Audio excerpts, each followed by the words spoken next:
செக்கிழுத்த செம்மல் செந்தில் பாலாஜி அவர்களோட ஊழல் வழக்கு சிபிஐக்கு அதிரடியா மாற்றம் செய்யப்பட்டிருக்கு. செந்தில் பாலாஜி மின்துறை அமைச்சரா இருந்த போது மின்மாற்றி கொள்முதலில் முறைகேடு அப்படின்னு புகார் வந்திருக்கு. இதுல அரசுக்கு 397 கோடி வருவாய் இழப்பு ஏற்படுத்தியதாக வழக்கு. ஒரு திமுக அமைச்சர் செந்தில் பாலாஜி மின்வாரிய துறையில இருக்கும் போது 397 கோடி. இதுக்கு முன்னாடி டாஸ்மாக்ல 1000 கோடிக்கு மேல ஊழல், ஜெயில இருந்துட்டு வந்தாரு. இப்ப இந்த வழக்க சிபிஐல கொடுக்குறாங்க. இவரு திமுக அமைச்சரா இருக்காரு. யோசித்து பாருங்க மக்களே.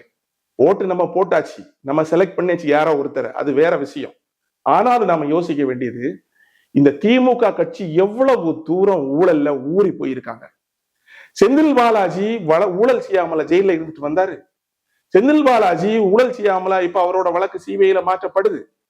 அப்ப இப்படிப்பட்ட ஊழல்வாதிகளை பெரிய ஆள் மாதிரி பேசி தூக்கி இந்த திமுக கட்சி வச்சிருக்குதுன்னா அவங்க ஊழல் செய்யாமலா இவங்களை வச்சிருப்பாங்க?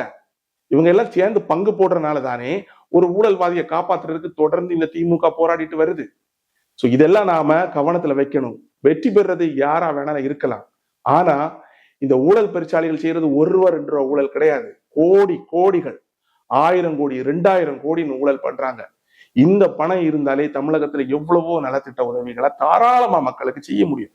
ஏழை மக்களோட வாழ்க்கையை எவ்வளவோ தூரம் மேல தூக்கி விட முடியும். ஆனா இவங்க ஊழல் இருக்கிற ஒரே காரணத்தினாலதான் தமிழகம் குட்டிச்சோரா போயிட்டு இருக்கு. இதை உணர்ந்து தொடர்ந்து பொதுமக்களாகிய நாம செயல்படணும்.